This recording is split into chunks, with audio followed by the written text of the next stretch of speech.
Nós temos analisado esse livro de 1 Samuel, e os capítulos 4, 5 e 6, eles são conhecidos como a narrativa da arca, porque a arca ela é mencionada pelo menos 30 vezes nesses 3 capítulos, e ela é protagonista nesses capítulos, é ela que mais aparece, é ela que se destaca. Nós já estudamos o capítulo 4 e ali nós vimos que esse capítulo ele narra a batalha que existiu entre Israel e os filisteus, e os israelitas eles apanharam a arca como uma espécie de talismã, de amuleto, acreditando que a arca daria vitória a eles diante daquela batalha contra os filisteus. Isso não aconteceu, e o que ocorreu foi que os filisteus apanharam aquele objeto sagrado, importantíssimo, valiosíssimo para a nação de Israel, e levaram embora, levaram para sua terra. E aí nós estamos então diante aqui do capítulo 5, que nos conta o que aconteceu com a arca na terra dos filisteus. Nós já falamos um pouco sobre isso numa mensagem anterior e vimos que os israelitas nada fizeram para recuperar a arca. Ela foi levada embora e eles, na sua comodidade, preocupados com a sua segurança, se tornaram indiferentes para com a arca, não fizeram absolutamente nada em prol daquele objeto que simbolizava a glória de Deus. E aí então, o capítulo 5 nos conta o que aconteceu com a arca lá na terra dos filisteus. Vamos ler? Os filisteus tomaram a arca de Deus e a levaram de Ebenezer a Asdod. Tomaram os filisteus a arca de Deus e a colocaram na casa de Dagom, junto a este. Levantando-se, porém, de madrugada os de Asdod, no dia seguinte, eis que estava caído Dagom com o rosto em terra, diante da arca do Senhor. Tomaram-na e tornaram a colocá-lo no seu lugar. Levantando-se de madrugada no dia seguinte, pela manhã, eis que Dagom jazia, caído de bruços, diante da arca do Senhor. A cabeça de Dagom e as 2 mãos estavam cortadas sobre o limiar. Dele ficara apenas o tronco. Por isso, os sacerdotes de Dagom e todos os que entram no seu templo não lhe pisam o limiar em Asdod até o dia de hoje. Porém, a mão do Senhor castigou duramente os de Asdod e os assolou e os feriu de tumores, tanto em Asdod como no seu território. Vendo os homens de Asdod que assim era, disseram: não fique conosco a arca do Deus de Israel, pois a sua mão é dura sobre nós e sobre Dagom, nosso Deus. Pelo que enviaram mensageiros e congregaram a si todos os príncipes dos filisteus e disseram: que faremos da arca do Deus de Israel? Responderam: seja levada a arca do Deus de Israel até Gate, e depois de cidade em cidade. E a levaram até Gate. Depois de a terem levado, a mão do Senhor foi contra aquela cidade, com muito grande terror, pois feriu os homens daquela cidade, desde o pequeno até o maior, até o grande. E lhes nasceram tumores. Então enviaram a arca de Deus a Ecrom. Sucedeu, porém, que em lá chegando, os ecronitas exclamaram dizendo: transportaram até nós a arca do Deus de Israel para nos matarem, a nós e ao nosso povo. Então enviaram mensageiros e congregaram a todos os príncipes dos filisteus e disseram: devolvei a arca do Deus de Israel e torne para o seu lugar, para que não mate nem a nós, nem ao nosso povo, porque havia terror e morte em toda a cidade, e a mão de Deus castigara duramente ali. Os homens que não morriam eram atingidos com os tumores, e o clamor da cidade subiu até os céus. Para a gente entender corretamente esse capítulo, a gente precisa ter duas verdades em mente. A partir do entendimento dessas duas verdades, o capítulo faz um sentido maior. A primeira delas é que, na antiguidade, as guerras que existiam entre os povos, tinham como pano de fundo guerra entre os deuses. No mundo antigo, quando uma nação entrava em conflito com outra nação, quando um exército combatia contra outro exército, entendia-se que, na verdade, eram deuses que estavam guerreando entre eles.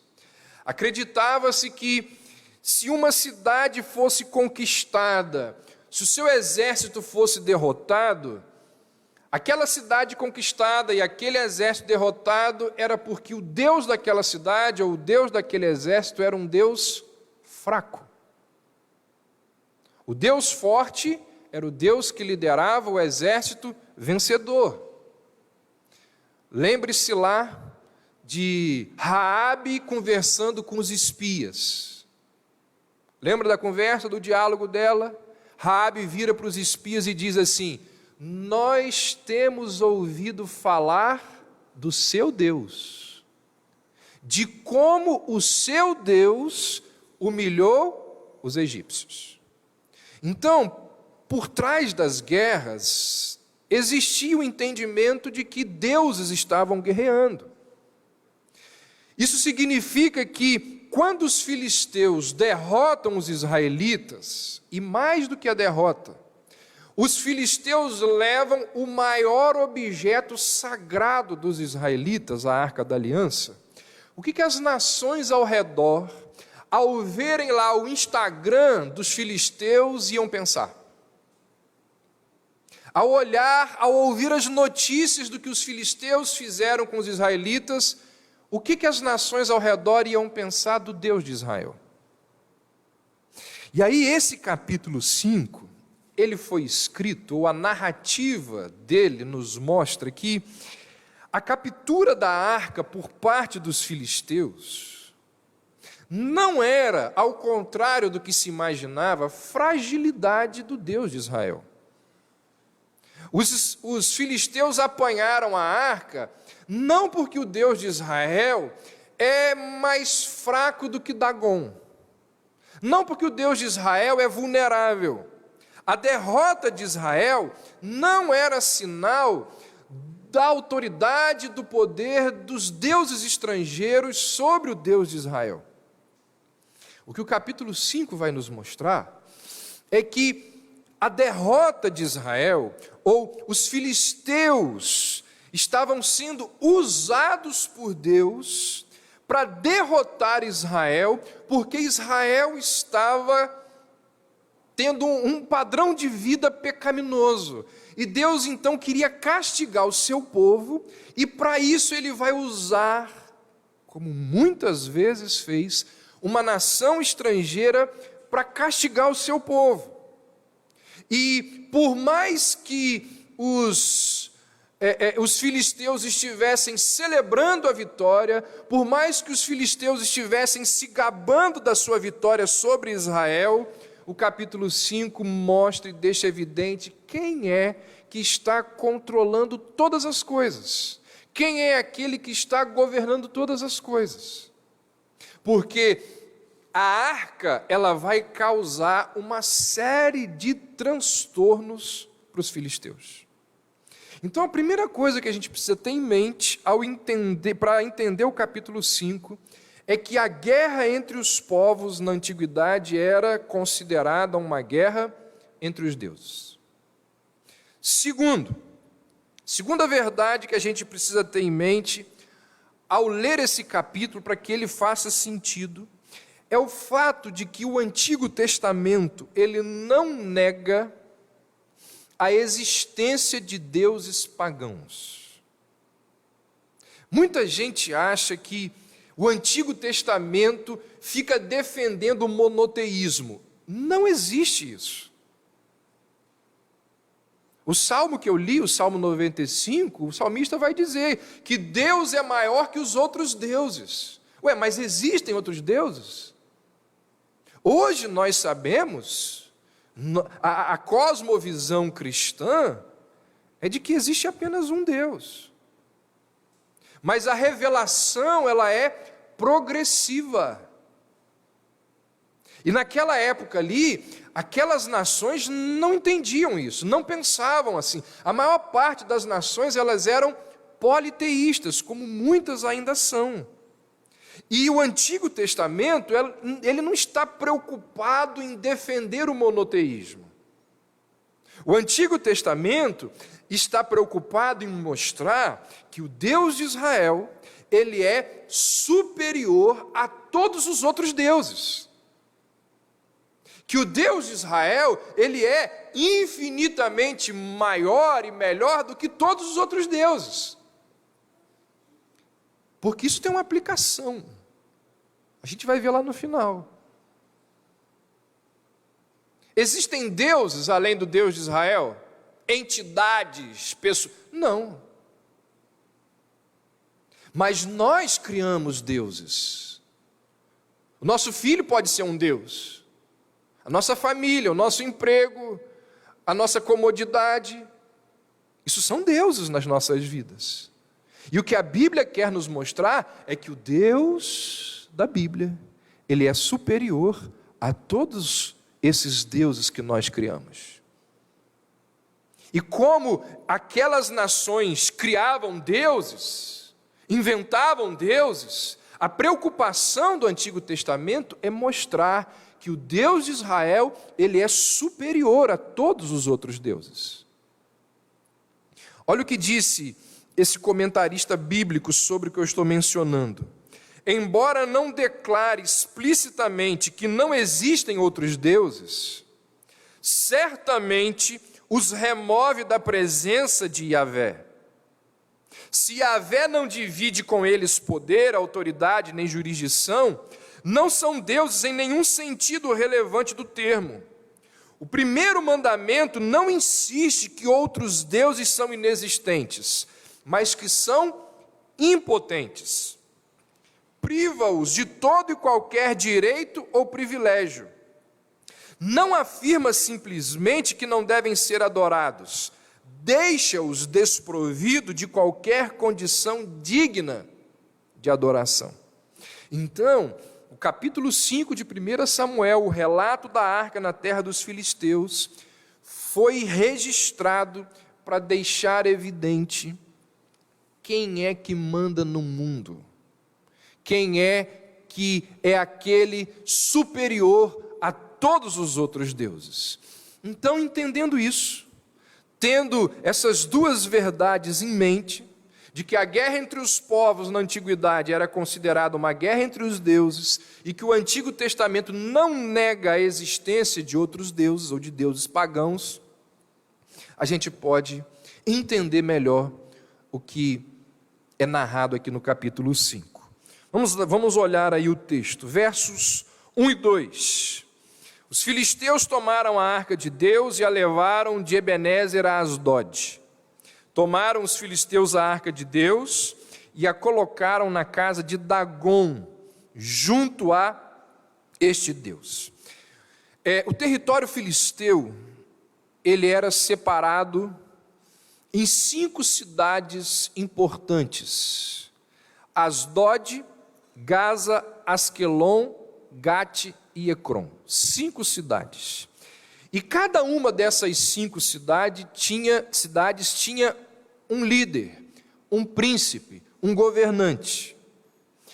E isso é importante de se entender para a compreensão do que a gente vai falar aqui.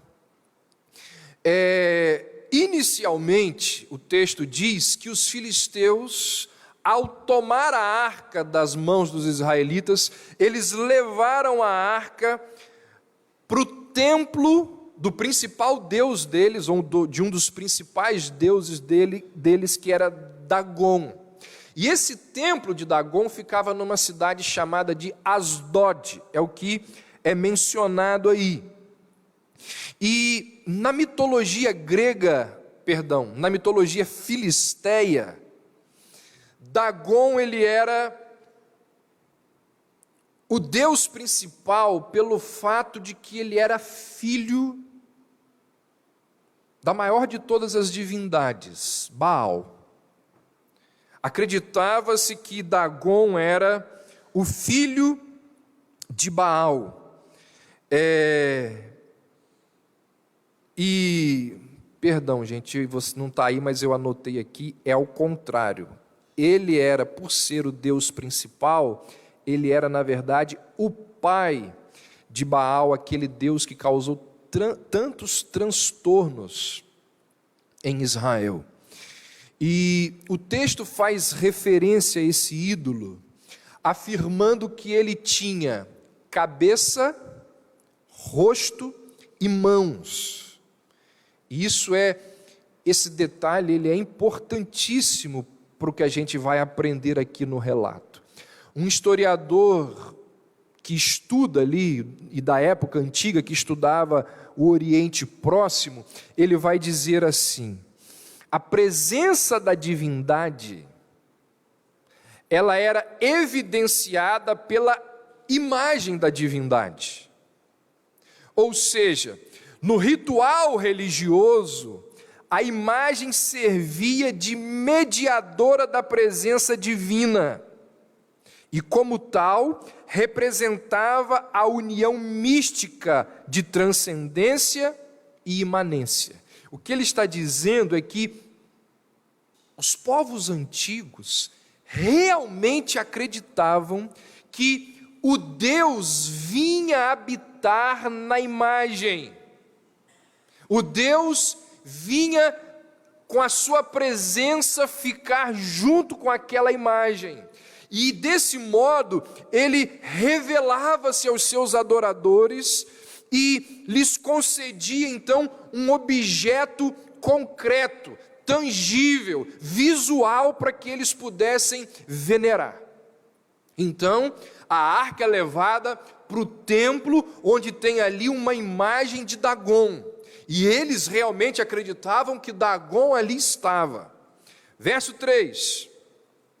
Levantando-se, porém, de madrugada, os de Asdod, no dia seguinte, eis que estava caído Dagon com o rosto em terra, diante da arca do Senhor.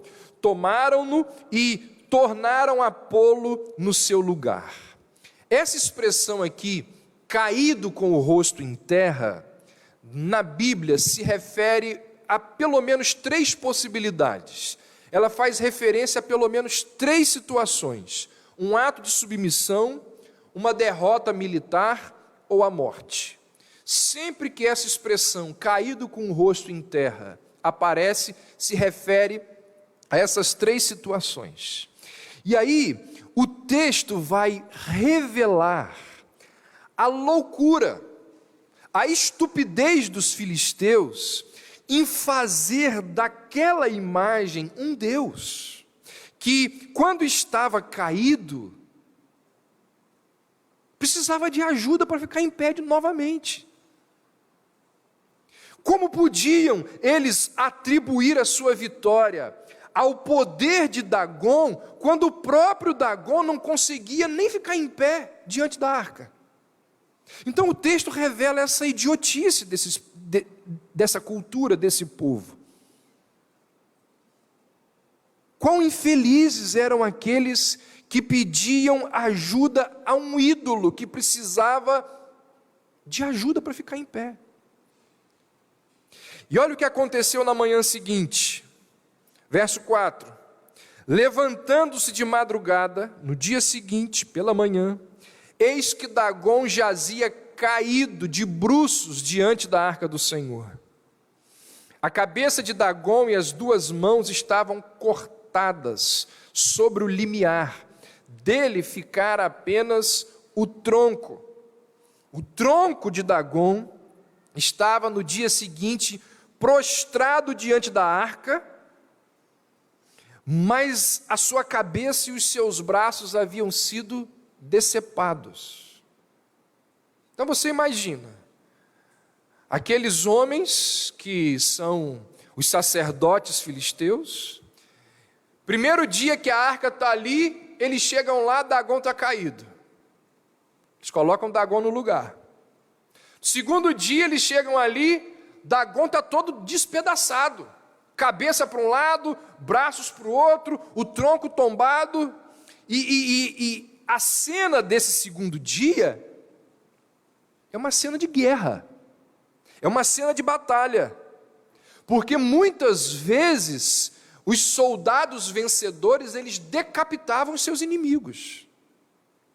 Não sei se você sabe disso, mas quando um exército queria contar, o exército vencedor queria contar quantos soldados ele matou, como que se fazia isso? Cortava as mãos, passava-se pelo campo de batalha e cortavam as mãos e iam levando as mãos para um montante lá, iam contando quantas mãos existiam ali para saber quantos soldados eles mataram.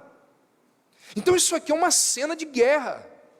Dagon caído, decepado, com as mãos cortadas, e essa cena, lembre-se, a guerra entre os povos era uma guerra entre deuses. Essa cena revela o quê? Um Deus impotente, que não consegue nem ficar em pé sozinho, um Deus que está sendo destruído, completamente destruído. Como que alguém faz orações a um Deus que perdeu a sua cabeça, a um Deus que não tem as suas mãos, ou seja, está destituído de sabedoria e de força? Este Deus que perde a cabeça e que perde os braços, ele é um Deus incapacitado para aconselhar, ele é um Deus incapacitado para agir em favor dos seus adoradores. É o que está sendo descrito aqui. Agora, olha a ironia que está presente no verso 6. Diz assim: porém, a mão do Senhor castigou duramente os de Asdod. O verso 5 acaba de dizer que o Deus, o grande Deus dos filisteus, perdeu o quê? As mãos. Porém, a mão do Senhor castiga duramente os de Asdod. Dagon perdeu as mãos, e a mão do Senhor causou destruição entre os adoradores de Dagon.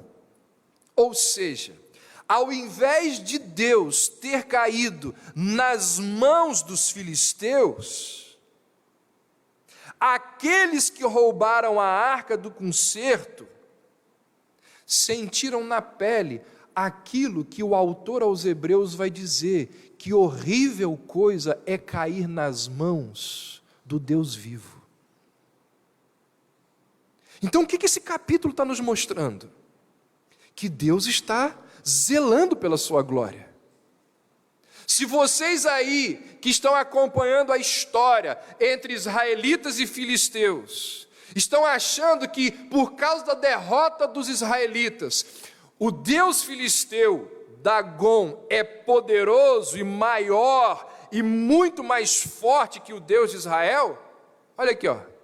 A Arca da Aliança, quando levada e colocada lá no templo de Dagon, olha o que a arca fez. E não para por aí, porque não foi só o Deus que foi humilhado. O texto continua dizendo que os adoradores desse Deus humilhado também vão sofrer. Deus não vai humilhar apenas Dagon, ele vai julgar os adoradores de Dagon. Quando os filisteus tomam a arca e, em sua arrogância, tratam o Senhor como se fosse outra divindade qualquer, os filisteus atraem sobre si o juízo de Deus. diz o texto que Deus feriu os filisteus com grave doença, provavelmente peste bubônica. Acredita-se que essa seja a doença, porque lá no capítulo 6, dá uma olhada aí, no verso 4, olha a oferta que os filisteus fazem para tentar acabar com a calamidade. Então disseram: qual será a oferta pela culpa que lhe havemos de apresentar? Responderam: segundo o número dos príncipes dos filisteus, 5 tumores de ouro e 5 ratos de ouro, porquanto a praga é uma e a mesma sobre todos vós e sobre todos os vossos príncipes. Então, ao que tudo indica, Deus infectou os ratos e usou esses ratos para espalhar essa praga terrível entre os filisteus. E então eles vão oferecer a esse Deus, de acordo com o entendimento deles lá, ratos de ouro e tumores de ouro. Olha o que diz o verso 7 do capítulo 5. Vendo os homens de Asdod que assim era, disseram, quem não ia falar isso, não é?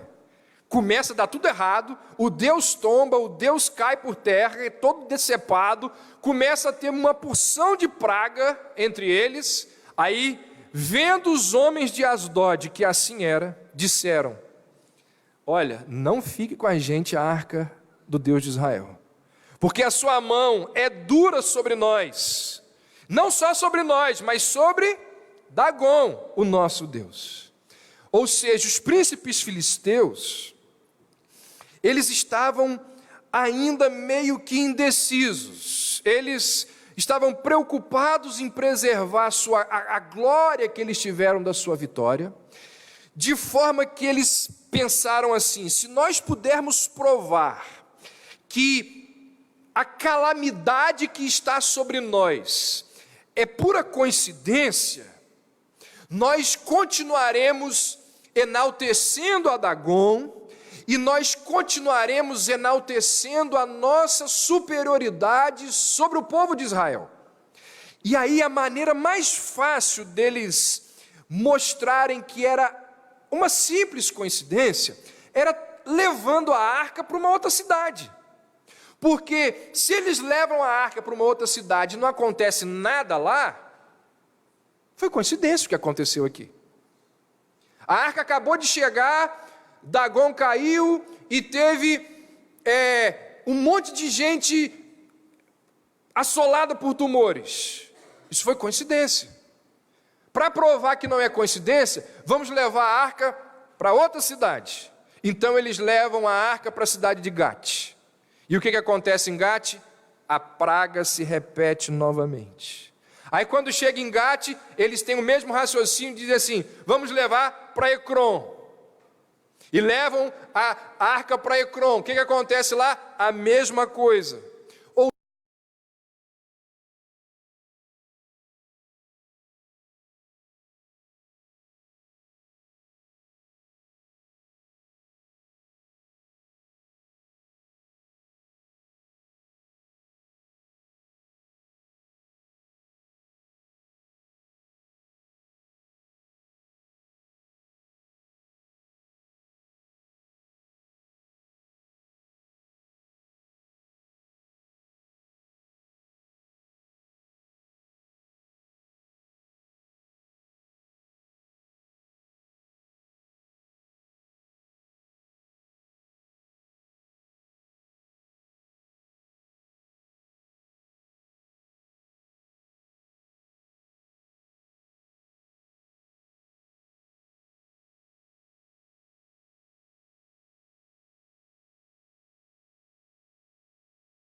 matou muita gente que adorava aquele Deus. Isso aconteceu nas outras cidades. O Deus de Israel deixa evidente quem manda. E mesmo assim, aquelas pessoas não se dobram. E mesmo assim, aquelas pessoas continuam impenitentes, adorando o Deus derrotado. Aquelas pessoas são como os gadarenos, que após perderem os seus porcos, eles queriam que Cristo se retirasse do seu território, mesmo sabendo quem controla todas as coisas. Essa atitude dos filisteus nos revela duas verdades presentes em toda a palavra de Deus. O fato de que corações carnais, quando sofrem debaixo do juízo de Deus, eles preferem se afastar de Deus, ao invés de entrar em comunhão com Deus. Aqueles que são carnais, quando recebem o juízo de Deus, eles não querem entrar em aliança com Deus, eles preferem se afastar de Deus. Por quê? Porque entrar em acordo com Deus significa se afastar da sua carnalidade. E eles não querem isso. Outro princípio que a gente aprende aqui, o fato de que a salvação, ela é apenas para os escolhidos, apenas para aqueles a quem Deus predestinou. Ou seja, as melhores e as maiores evidências podem estar diante da pessoa. Dagon tombou, Dagon foi humilhado, os adoradores de Dagon foram humilhados, mas eles não querem crer nisso, eles não conseguem enxergar. O Deus da pessoa pode estar destruído, humilhado diante de Yahvé, a pessoa não se dobra. O Deus da pessoa pode estar destruído e humilhado, mas ela não reconhece ao Senhor Deus como seu Deus. Elas preferem sofrer a ter que se submeter ao Senhor. Só existe reconhecimento do senhorio de Cristo por parte daqueles que são alcançados pela graça. Jesus disse para Nicodemos: se não nascer de novo, não vai ver. O seu Deus pode estar humilhado, mas ele não reconhece a Deus como seu Senhor. Sabe o que isso significa? Dentre outras coisas que a gente poderia aplicar aqui, mas uma delas é a verdade de que a maior luta, na verdade, a sua maior luta pela salvação dos incrédulos que você ama, não é tanto com eles, mas com Deus. A sua maior luta não é com seu marido, não é com a sua esposa, não é com seu filho, a sua maior luta é com Deus. Porque quem vai abrir o coração, abrir os olhos das pessoas, é Deus. Então você tem que falar menos, não é deixar de falar, é falar menos com a pessoa e falar mais com Deus. Você precisa levar a pessoa diante de Deus. Discuta menos e ore mais. Porque se Deus não abrir os olhos, você vai ficar ali, uma eternidade falando. Se você fala e não ora, você só está endurecendo mais o coração daquela pessoa. Porque como disse Shed, pregação sem oração só endurece o coração. Se você está falando e não ora pela pessoa, está só ressecando. Não é você. O Deus dela pode estar ali, decepado e destruído, mas ela não vai se dobrar diante do Senhor. Verso 8, deixa eu correr aqui. Pelo que enviaram mensageiros e congregaram a si todos os príncipes dos filisteus e disseram: que faremos da arca do Deus de Israel? Responderam: seja levada a arca do Deus de Israel até Gate. E depois de cidade em cidade, e a levaram até Gate. Gate era um lugar famoso pela sua raça de gigantes. Homens gigantescos existiam em Gate. No entanto, a força e a estatura deles não eram páreos para a peste. Os homens da cidade foram feridos, os pequenos e os grandes. Tanto anões como gigantes foram alcançados pelo juízo do Senhor. Ou seja, ninguém era tão grande, tão forte, a ponto de superar, ou tão pequeno a ponto de ser omitido. Todo mundo passou e sofreu o juízo de Deus. Verso 10, então enviaram a arca de Deus a Ecrom.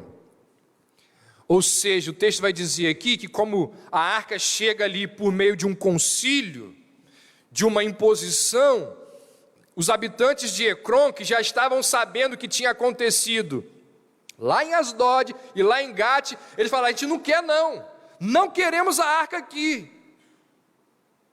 Mas não tinha jeito, foi uma imposição. Eles ficam aborrecidos contra os príncipes que a enviaram para lá.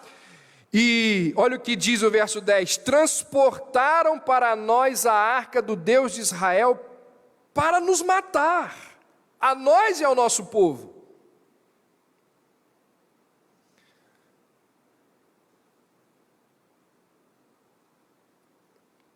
Negócio engraçado isso, né? A arca de Deus para os israelitas era motivo de alegria, de júbilo, de louvor, de adoração. Porque ela continha, o que tinha na arca? A palavra de Deus, as tábuas. Para os israelitas era motivo de júbilo, para os filisteus era motivo de tragédia, de morte. Isso lembra aquilo que Paulo vai dizer séculos depois.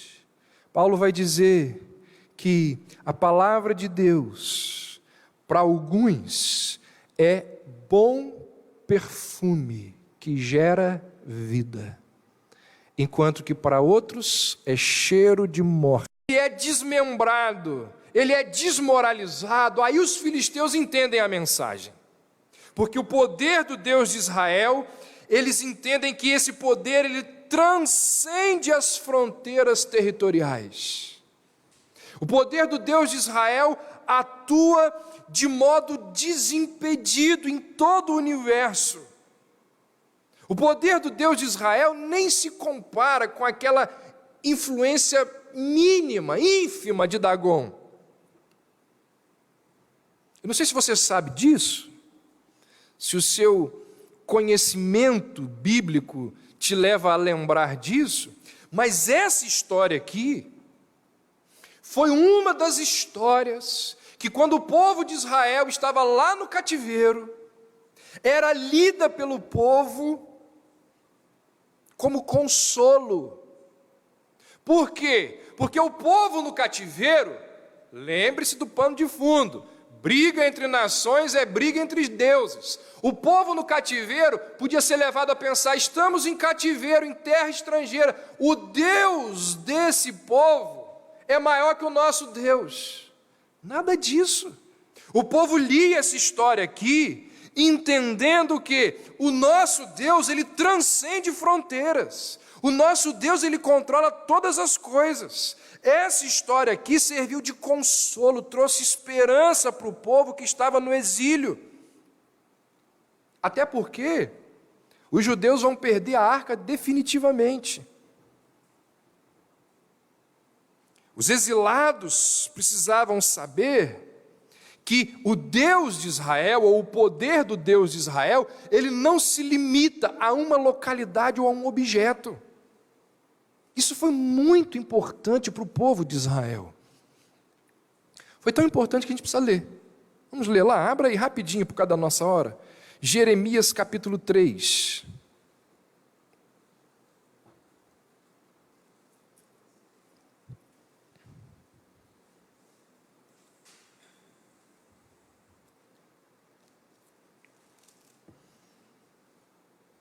Jeremias, na sua profecia, ele vai dizer para o povo que chegaria um tempo em que a arca seria esquecida, e que eles não deveriam colocar a sua confiança na arca, e que eles não deveriam se esquecer de que o Deus de Israel, ele transcende fronteiras, ele controla tudo.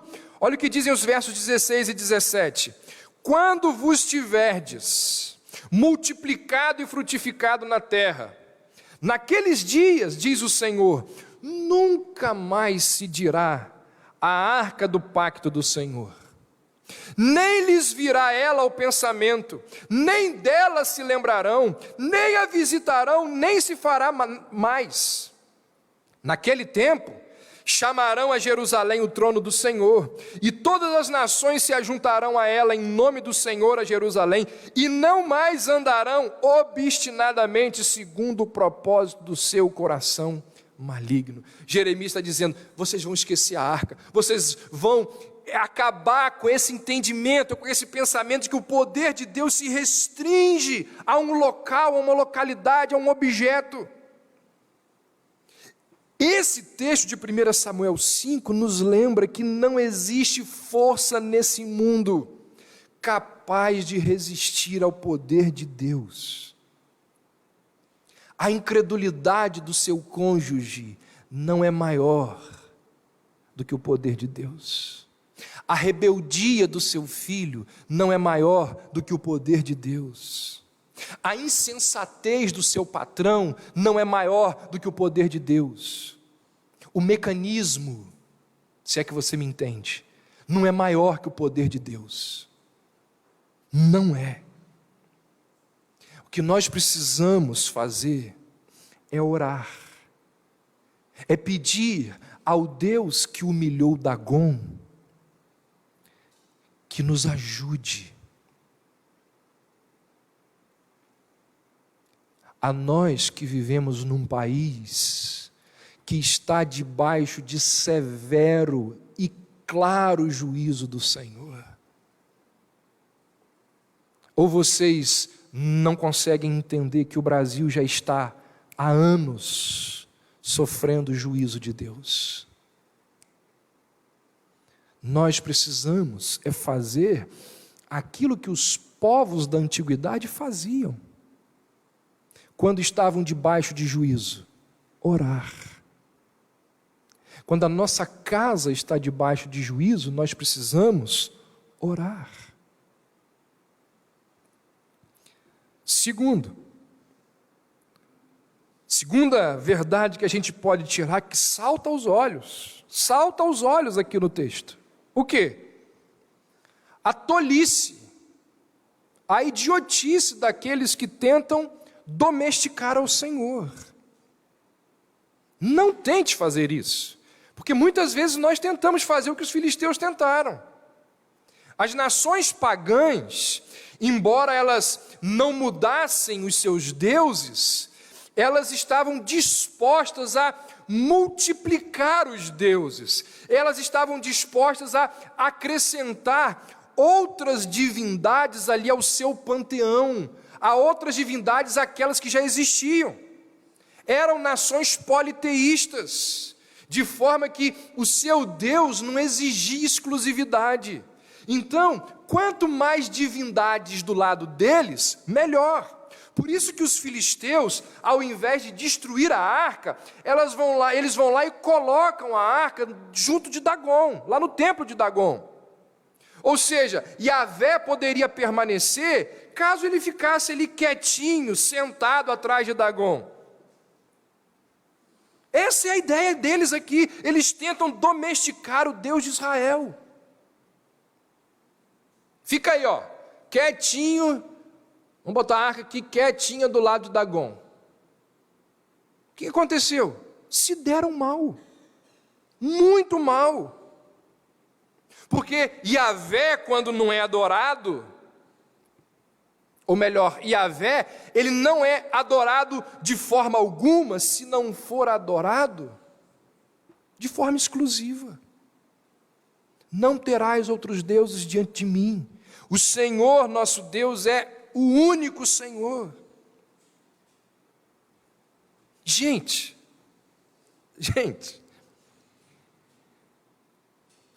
as situações só mudam. Perdão, o tempo muda, mas as situações são as mesmas. A tolice humana continua a mesma. O mundo filisteu dos dias de hoje, ele não quer erradicar Deus, mas deseja domesticar Deus. Por exemplo, a pessoa não é crente, não tem vínculo nenhum com a igreja, mas quer casar na igreja. Você entende isso? Por que quer uma bênção do Deus que ela não serve? Eu quero casar. Eu e minha esposa queremos a bênção da igreja. Mas você não serve ao Deus. Para que você quer isso? Quer domesticar. Nessa área aqui, nesse momento aqui, nesse dia aqui, a gente quer. Depois não quer mais não. Na verdade, 2 minutos depois, acabou a cerimônia religiosa, o Deus que ela pediu ajuda ali que suma. Porque o que vai acontecer na festa aqui agora não tem nada a ver com esse Deus. Mas durante aqueles 15 minutos ali, seja breve, pastor, a gente quer o Senhor aqui, ó, um pouquinho. Isso é o quê?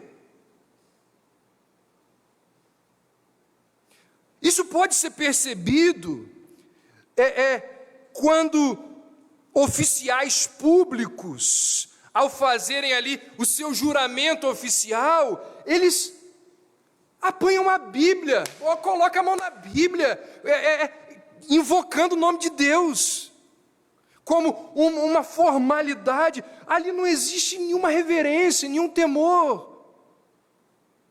Continua acontecendo.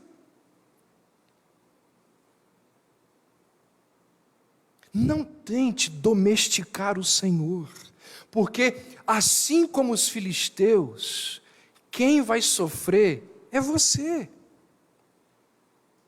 Irmãos, ou Deus governa a nossa vida,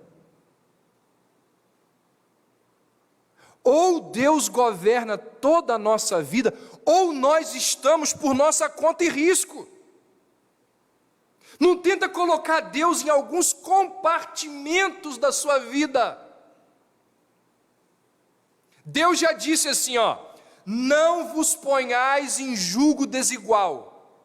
O camarada vai namorar uma pessoa incrédula e depois vai pedir a bênção de Deus? Está por sua conta e risco, meu filho. Está vindo pedir a bênção de Deus por quê? Vai viver a sua vida, ué. Deus já disse assim: não seja avarento. O camarada vive só para si. Não pensa nos outros, não pensa no reino de Deus. E depois quer reclamar de solidão. Está por sua conta e risco.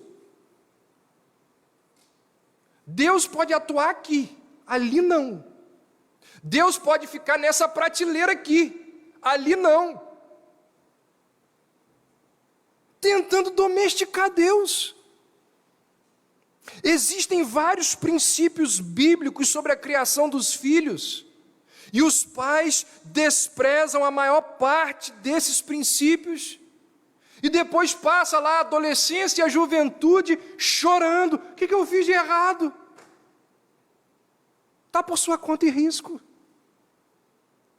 Quis domesticar Deus. Aqui na criação do meu filho, aqui Deus entra, ali não. Aqui eu coloco Deus, nessa prateleira aqui. ou Deus governa a sua vida, ou você está por sua conta e risco.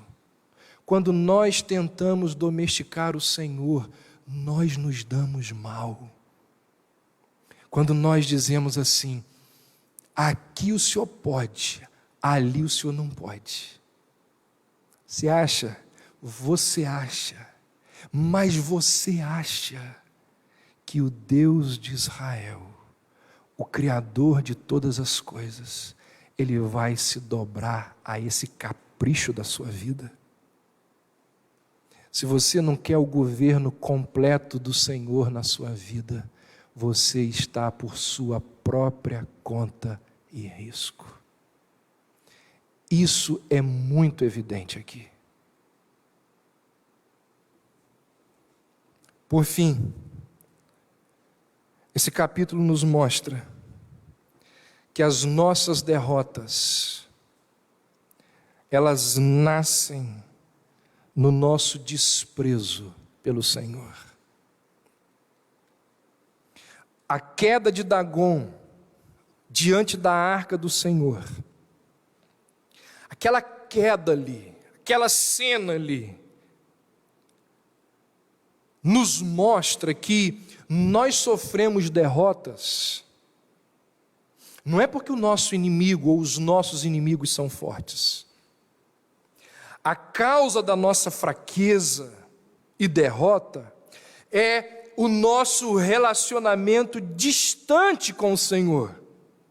O problema de Israel nos dias do sacerdócio de Eli era que o povo tinha se esquecido de Deus. Lembra lá, por que a arca do Senhor foi levada? Pelos filisteus, porque ela foi para o campo de batalha. Quem levou a arca do Senhor para o campo de batalha? Ofni e Finéias. Então nós ainda estamos falando aqui do contexto do sacerdócio de Eli, conquanto ele já tenha falecido.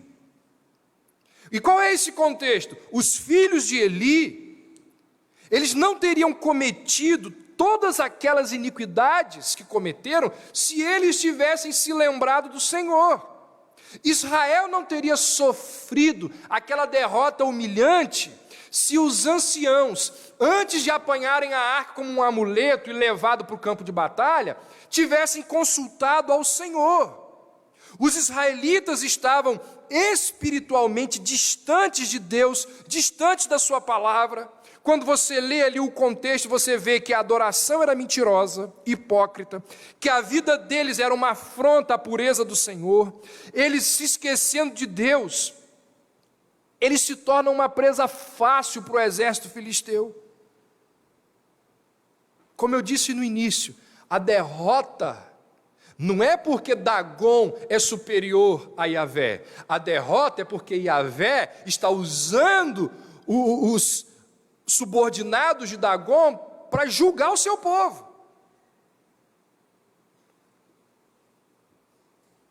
As nossas derrotas, elas acontecem não porque os nossos inimigos e adversários são fortes. As nossas derrotas acontecem porque nós desprezamos o Senhor. O mesmo continua acontecendo nos nossos dias. O que nos deixa fracos, o que nos deixa anêmicos na fé, é a nossa falta de comunhão com o Senhor. Nós cometemos um monte de besteiras, porque nós não nos alimentamos das Escrituras. Nós damos ouvidos aos amigos mundanos, porque nós estamos surdos para as verdades da palavra de Deus. Porque se estivéssemos sendo alimentados pelas verdades das Escrituras, quando os nossos amigos mundanos começassem a falar, imediatamente nós assumiríamos uma postura. Então, quem reina? Quem reina na sua casa? Quem reina na sua vida? Quais são os deuses que reinam na sua vida? É o materialismo? É o dinheiro? É o conforto? São os hobbies? São os filhos? Sua profissão? O que mais que a gente poderia acrescentar aqui? Quem que está, nesse momento da sua vida, ocupando espaço com Deus, ali dentro do seu coração? Existem deuses no seu coração que você vai ajeitando aqui um cantinho da prateleira para que o Deus das Escrituras entre ali? Será que Deus não é, na sua vida, mais uma divindade junto com tantas outras? Se isso é verdade, nós vamos perdendo, nós vamos sofrendo. Essa é talvez a principal lição desse capítulo. Deus não é apaziguado se deixarmos um lugar para Ele na prateleira ao lado dos outros deuses. Gente, eu estou falando alguma coisa nova aqui? Quantas vezes nós já ouvimos isso desse púlpito, de outros púlpitos, nas nossas devocionais com o Senhor, em livros que nós lemos? Deus não divide o seu reinado com outros ídolos.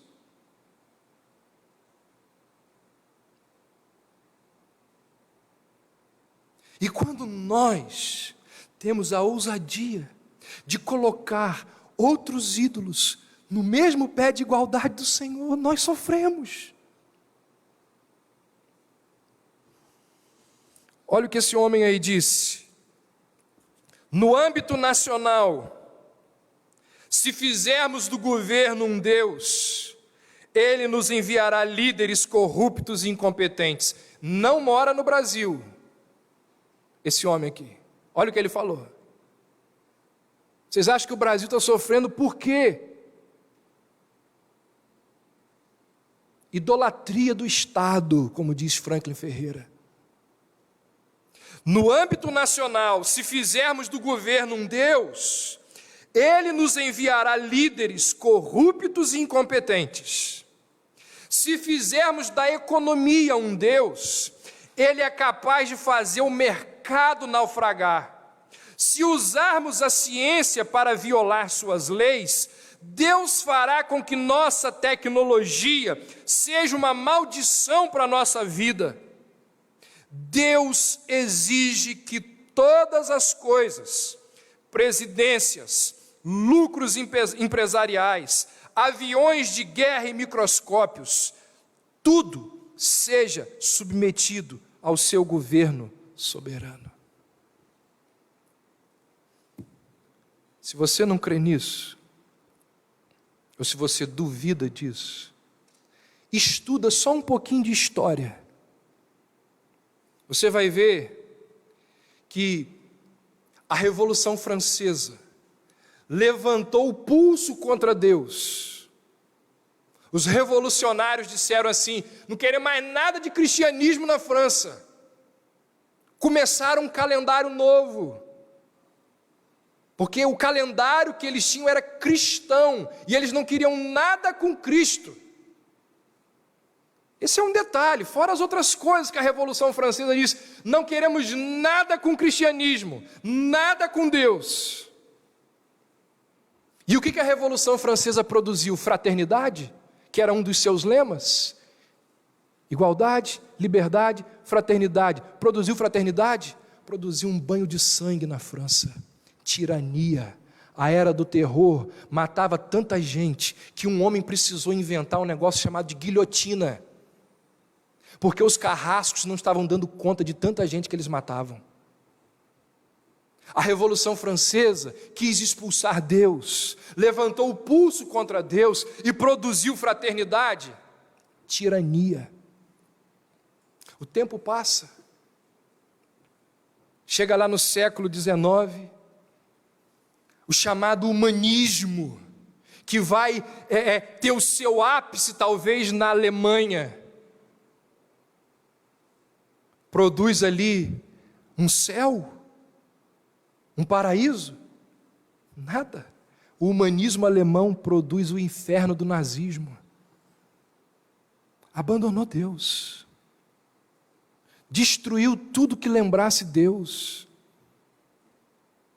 1917, Revolução Russa. A Comintern começa a difundir o comunismo ateu em várias partes do mundo. Produziu esse paraíso de trabalhadores, produziu um albergue de escravos. Só você ir olhando a história. Aí você apanha a nossa realidade aqui, a América, moramos na América, numa América pós-moderna, capitalista, secular, humanista. Temos alcançado esses sonhos prometidos de prazer, de prosperidade? De forma nenhuma. O que nós temos hoje é uma ruína social, são oportunidades perdidas. Nós vivemos numa sociedade que é um bang-bang. Por quê? Porque quando a humanidade coloca Deus de lado, quando a humanidade coloca Deus na prateleira, junto com outros deuses, o que resta é vazio, é falta de sentido, devido aos planos frustrados pelo poder de Deus. E encerro dizendo, sabe de quem que é a leitura que eu faço? Posso estar errado. Sabe de quem é a maior culpa? Não é a única, mas a maior culpa de tudo isso, da igreja evangélica brasileira. Vou falar do meu recanto, conquanto eu saiba que os outros lugares também tenham isso, mas eu vou falar do meu.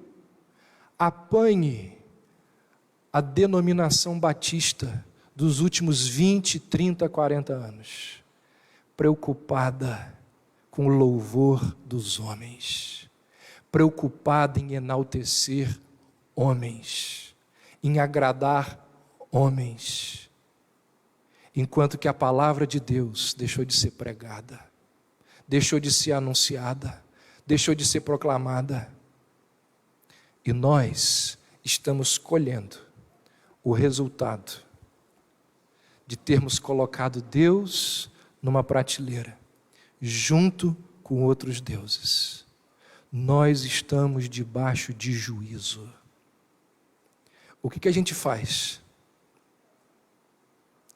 Os próximos capítulos vão nos mostrar o que nós devemos fazer.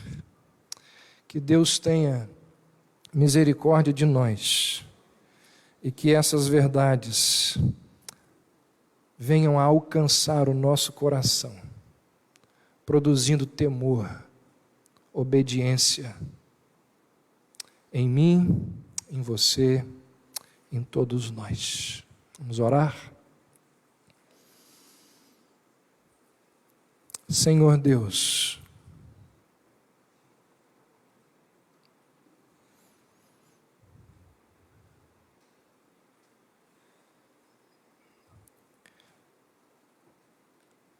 muitas vezes, ó Deus, a gente nem sabe o que falar. Muitas vezes, a nossa reação à Tua palavra deveria ser o silêncio constrangedor. Deveria ser o silêncio humilhante. O fato é que nós deveríamos rasgar as nossas roupas. Nós deveríamos nos arrepender dos nossos muitos pecados. O fato é que nós temos tentado domesticar o Senhor.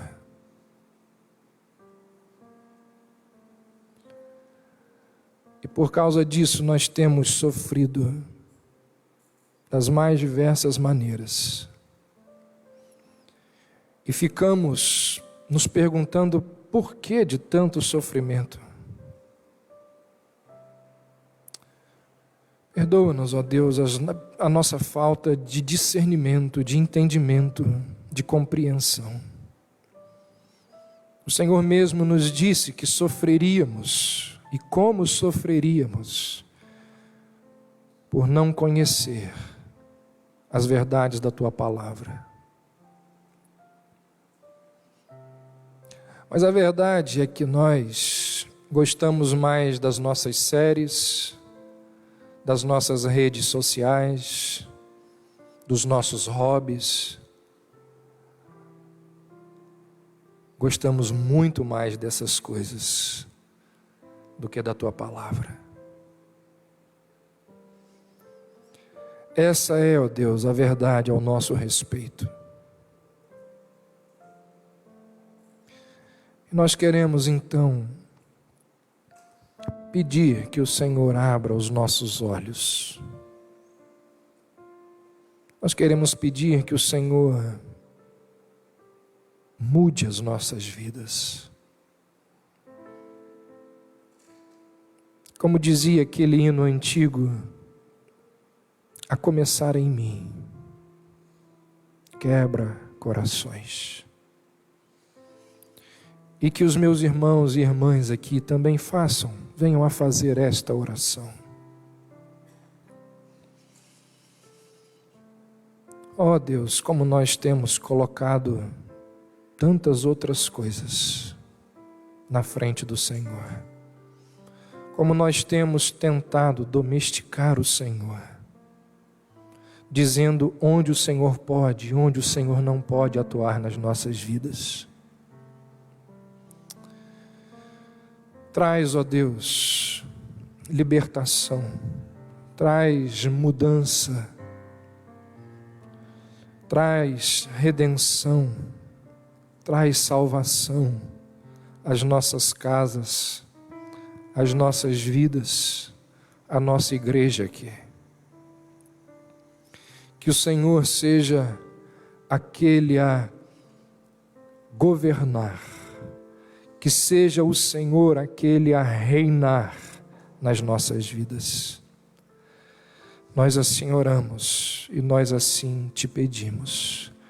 Vem e reina e governa e toma conta das nossas vidas.